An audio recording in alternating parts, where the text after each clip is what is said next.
안녕하세요. 지난 시간에 예고한 대로 이번 시간부터 주역과 도덕경에 대한 회통 제1강을 시작하겠습니다. 제1강을 시작하겠습니다. 잘 아시다시피 여기에 책을 소개하겠습니다만은 그 왕필이라고 중국의 고전을 해석한 30대 요절한 28세인가 30대 요절한 왕필이 주역을 줄을 달하는 게 있습니다. 그리고 왕필은 노자 도덕경에 대해서도 그 줄을 달았습니다. 이 말은 무슨 말이냐 하면은 왕필이 그 주역과 도덕경에 대해서 그 회통을 시키려고 한 거야. 회통. 서로 통하게 하고 근본적으로 같지 않느냐 뭐 이런 이야기를 시도를 했다고 할 수 있습니다. 근데 저도 그 노자 도덕경과 주역을 공부를 해 보니까 여기서 말한 대로 같은 점도 많고 또 다른 점도 있어요. 그래서 서로 같은 부분이면서 다른 점, 이게 서로 보완관계에 있지 않느냐, 이런 입장에서 회통이라는 말을 썼습니다.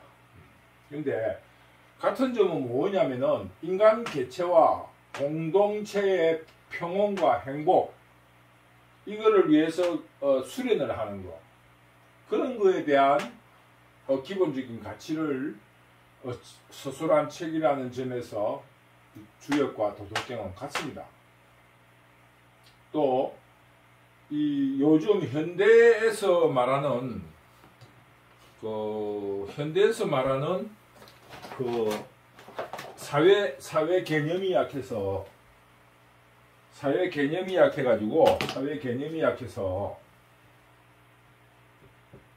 주로 왕정에 대해서, 여기서 공동체라 하는 의미는 국가라는 개념입니다.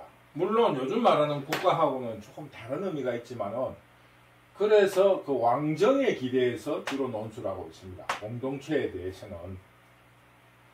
그리고 음과 양의 대립과 조화를 설명하고 있습니다. 조화를 근거로 개체와 공동체의 평온과 행복에 대한 어떤 기준을 말하고 있는 거예요. 음양을 기준으로 왕정. 그 다음에 같은 점으로는 같은 개념과 같은 문장들이 많이 있습니다. 더구나 그 후대에 내려오면서 주역 풀이에 노자의 사상 혹은 개념을 많이 도입하고 있어요. 그 후대 학자들이 주해를 할 적에 주역을 풀이할 때 노자를 굉장히 많이 인용하고 있습니다. 그래서 의외로 같은 점이 많다. 의외로 읽어보면 같은 점이 많다. 그런데 다른 점은 또 뭐가 있느냐. 주역은 강건함을 주장하고 있습니다. 강건함. 주로 강건함이라니까 양의 역할을 굉장히 강조하고, 양을 따르라. 양을 리더 혹은 지도자의 덕목으로 치고 있습니다. 그런데 도덕경은 강건함이라든가 이런 것보다는 그 쓰임에 대해서 굉장히 강조를 하고 있어요. 그래서 이거를 제가 생각할 적에는 주역은 어떤 정신세계, 정신의 강건함을 굉장히 강조한다. 그러나 도덕경은 이 정신에 대해서 물질, 즉 쓰임에 대해서 용에 대해서 굉장히 많은 그런 차이점이 좀 있지 않느냐. 그러다 보니까 주역은 정신적인 어떤 강건함, 올바름 이런 걸 주장을 했다면은 노자 도덕경에는 물질로서의 의미를 더 주고 있다. 이런 점을 제가 지적하고 싶습니다. 그래서 결론적으로 제가 말씀드리고 싶은 거는 강건함은 플러스고 쓰임은 음이다. 혹은 정신은 양이고 물질은 음이다. 뭐 체와 용이다. 음과 양이라는 개념으로 대립되어 있다고 할 수 있습니다. 그러나 대립은 다른 말로 하면은 보완의 관계가 있습니다. 보완. 그래서 제가 말씀드리고 싶은 거는 주역과 노자는 서로 대립적인 학설을 가지고 있지만은 정치 지도자라든가 또 공부를 하는 학자 혹은 공부를 하는 학생들은 배우는 입장에 있는 사람으로는 이 둘을 같이 변정법적으로 융합시켜 나가는 그런 공부를 해야 된다. 이런 입장에서 주역과 도덕경에 대한 그 회통이란 이름으로 가지고 강의를 하게 되었습니다. 근데 오늘 그래서 결론은 뭐냐 하면은 공부를 해보면 알겠지만 같은 점과 다른 점은 분명하게 있는 겁니다. 왜? 관점이 다르니까. 그러나 궁극적으로는 같다. 이런 거를 느낄 수 있습니다. 그래서 결론은 우리는 주역과 도덕경을 서로 대립적으로 공부를 하되 결론적으로는 이 둘을 융합적으로 통합한다. 즉 공부는 대립적으로 한다는 겁니다. 대립적으로 하고 대립적. 그러나 우리가 실천은 융합적으로 한다. 융합적으로 배워나가자. 그런 의미를 가지고 강의를 한번 해볼 생각입니다. 그런데 제가 강의를 하는 데 있어서 주의할 점을 한 가지 말씀드리겠습니다. 이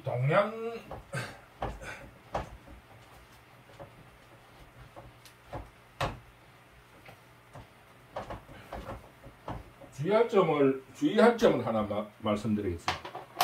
동양 철학은 어떻게 보면은 뭐라 할까? 뭐라 할까? 허 이런 데 관심이 있어요. 이게 왜냐면 노자의 영향인데 불교에도 노자의 사상이 굉장히 많이 깊이 들어가 있습니다. 굉장히. 부처만 빼면은 다 노자 사상이 깊숙이 들어가 있어요. 불교가 중국을 통해서 넘어올 때 유학과 도교의 영향을 많이 받았어요. 그러다 보니까 경전 해석에 유학과 도교의 그 사상이 굉장히 많이 녹아 있습니다. 그래서 제가 말씀드리고 싶은 거는 이런 말이 있잖아요. 이런 무와 허에 대한 개념으로 자꾸 접근하다 보니까 만법기일이라. 만법기일.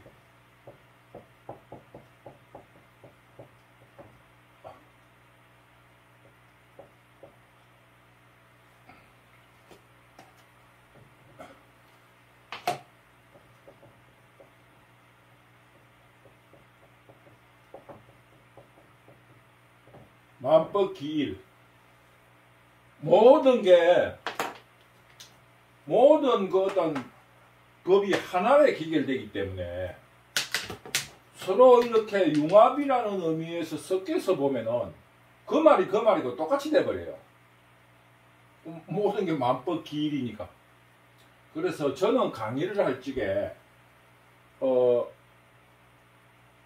한 장에 한 장을 뭡니까 보통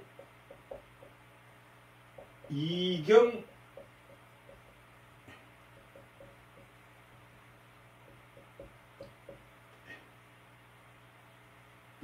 해경 경으로서 경을 해석한다. 혹은 이전 해전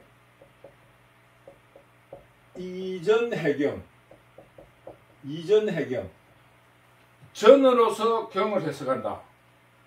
보통은 이제 이 공부방법 동양철학의 공부방법은 경으로서 경을 해석하기도 하거나 이전 사람이 선 성인들이 선 전으로서 이 경을 해석한다. 이런 공부 방법이 있습니다. 근데 저는 이런 걸 모든 걸 무시하고 그 장에는 그 장 독특한 그대로의 직역을 우선으로 한다는 것을 제가 원칙으로 하겠습니다. 왜냐하면은 만법기일이라고 음식도 그 음식마다의 고유의 맛이 있습니다. 예를 들어서 무를 가지고 깍두기를 무를 썰어서 데쳐서 그 무볶음을 만들었다. 두 가지는 다른 거예요. 그런데 맛이 또 다르고 그러는데 이 두 개가 무가 같다고 두 개를 섞어서 무요리다 이래버리면은 그 요리에 대한 어떤 그 맛이 나지 않는다 생각합니다. 그래서 저는 노자도덕경을 해석할 적에는 그 장 그대로를 해석을 하겠습니다. 그리고 그 결론으로 넘어가서는 이런 이경 해경을 하든 이전 해경을 하는 방식으로 그래 한번 해볼 생각이에요. 왜냐하면은 저는 공부를 할 적에든 뭘 할든 직역을 굉장히 선호합니다. 그리고 의역은 읽는 사람에게 저는 맡겨놓으려고 하는 그런 취향을 가지고 있기 때문에 어떤 그 장 그대로의 그 맛에 좀 치중한다. 이런 거를 여러분이 좀 감안해 주셨으면 좋겠습니다. 그런데 오늘은 첫 시간으로서 쉽게 말하면 오리엔테이션인데 우리가 주역과 도덕경을 공부하면서 가장 중요한 게 아까도 이야기했지만 음과 양에 대해서 이야기하는 거예요. 음과 양. 자, 그러면은 오늘의 공부로서 여러분과 같이 한번 공부를 한번 해봅시다. 양,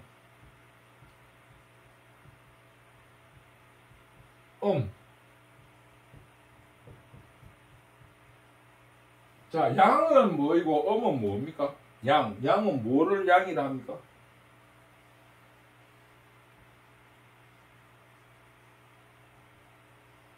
이게 이게 됩니까?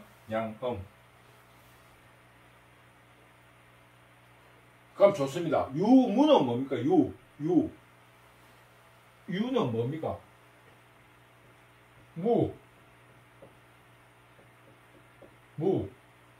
유.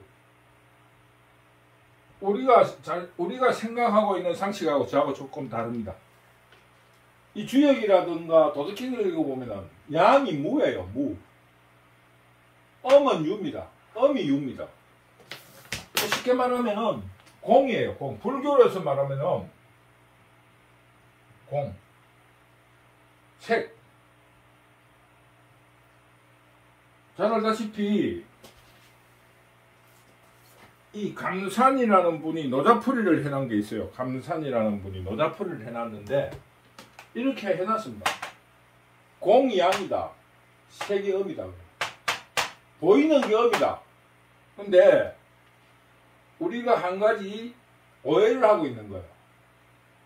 두드러진 거는 양이고 파인 거는 음이다. 이러니까 안 보이는 거는 무고 보이는 거는 양이다. 이렇게 해석하는 경향이 있는데 전혀 그렇지 않다는 것을 제가 먼저 이야기를 하겠습니다. 자, 그러면은 에너지, 기운, 기.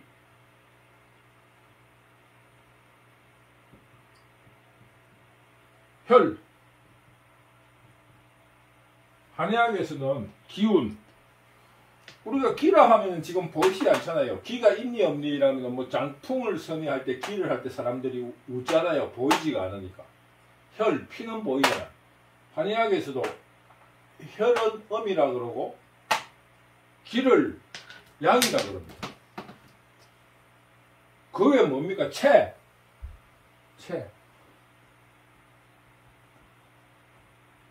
양입니다. 체.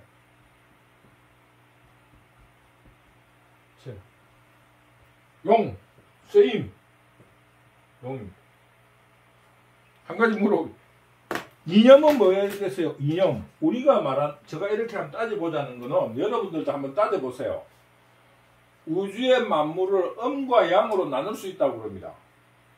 모든 걸 음과 양으로 한번 나눠보세요. 뭐가 음이고 뭐가 양인가? 용. 재밌는, 이념은 뭐예요? 이념, 이데올로기. 안 보이니까 이념, 정책, 학문, 이 전부 양입니다. 양이라고 해요.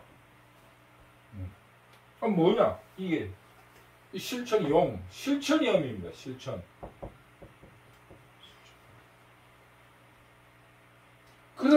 이렇게 생각을 해보시면은 여러분들이 도덕경의 음에 대해서 조금 느낌이 오는 것 같지가 않아요. 왜 음이, 쓰임이 있고 음에 대해서 이야기를 하는가. 쉽게 말하면은 에너지,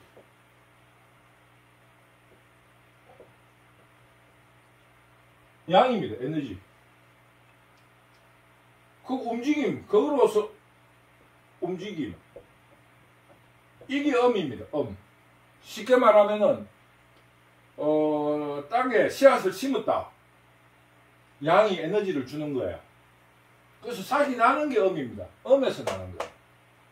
음은 뭐냐? 또 다른 말로 하면 그릇입니다. 그릇. 음은 그릇.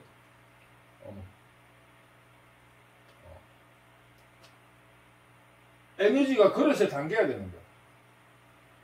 오늘 이런 정도만 하는데 여러분들께서도 이 양이 뭐고 음이 뭔가 할 때 우리가 지금 상식적으로 알고 있는 거하고 좀 다르다는 걸 느낄 겁니다. 그래서 주역과 도덕경은 회통이 되면서 또 조금 다른 맛으로 이 도덕경의 무라는 거를 이해할 수 있지 않나 이렇게 생각합니다. 여러 책에서 이렇게 이야기하고 있어요. 그 주역에서 또 재밌는 이야기를 하나 하겠다면은 음이 많은 개를 양개라 합니다. 양개라 합니다. 양개. 음이 많은 개를 양개라고, 양이 많은 개를 음개라 합니다.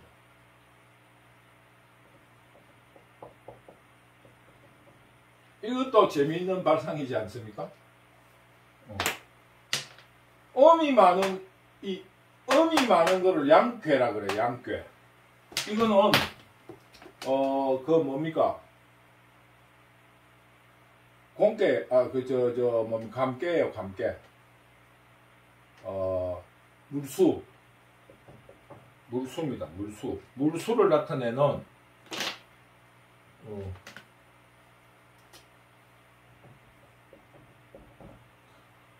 감깨예요. 물수.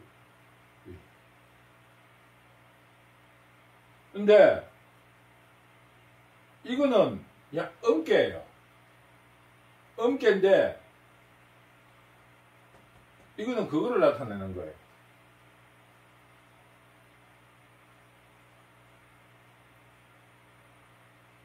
그건 뭡니까?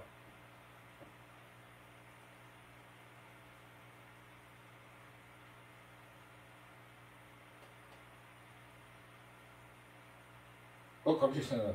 이게 이중 뭐라 해야 되겠나?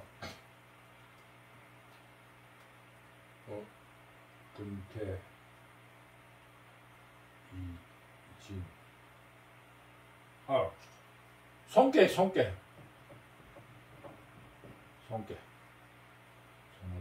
손깨. 바람을 같은 바람. 이게 엄깨예요.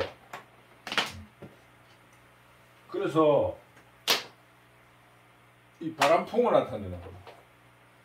우리가 생각할 때 이게 음이 많으면은 음계가 돼야 되는데 양계라 그래요. 주역에서. 이 양계가 많으면은 음계라 그래요. 음계. 이걸 양계라 하고 이 팔계에서 이걸 음계라 그럽니다. 그래서 음양이라 하는 것은 우리가 생각할 때 양은 유고 음은 무다 이렇게 알고 있는데 그렇지 않습니다. 공이 양이에요. 공이 왜? 에너지가 있으니까. 기운이고 에너지예요. 최고 성. 불교에서 하신 주역선해라는 책에 보면은 거기서 뭐라냐면 성품을 양이라 그래요. 양. 그거를 닦는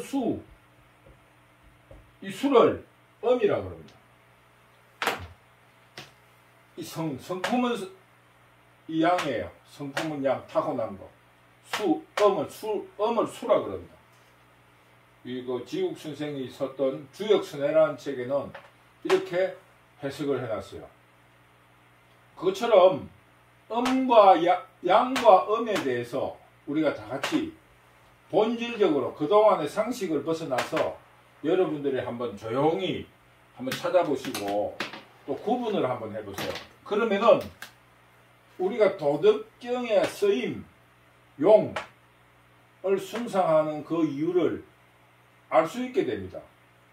우리가 그냥 도덕경은 음을 숭상해가지고 무이다 이런데 무이라 하는 의미 자체도 우리가 평소에 알고 있는 생각하고는 굉장히 다른 의미를 가지고 있지 않나 이렇게 생각합니다.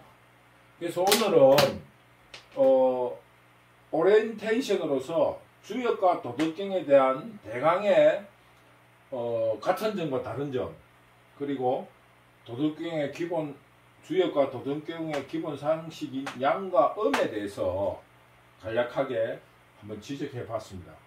그래서 여러분도 이제 것에 그냥 글을 끄다 그냥 아웃사이드로 우리가 about 대강으로만 공부하지 말고 조금 더 깊이 한번 들어가 보면은 도덕경에 대해서 좀 다른 접근을 할 수 있지 않나 이런 생각을 합니다. 그리고 저는 다음 시간부터는 본격적으로 도덕경의 역사라든가 이런 거는 많이 나와 있으니까 인터넷으로도 찾아보면은 많이 나와 있으니까 생략하고 그 제1장 가장 말이 많은 도덕경의 제1장을 중심으로 해서 강의를 시작하도록 하겠습니다. 아까 말한 대로 그 도덕경 1장의 그 자체만으로 우리가 직역을 해 나가고 그리고 해석을 하고 결론적으로 주역과 대비를 한번 하는 그런 시간으로 강의를 하도록 하겠습니다. 오늘 첫 시간이라 뭐라 그러겠습니까? 복잡하게 많이 이야기하기보다는 간략하게 이야기를 하려다 보니까 조금 두서가 없는 것 같아요.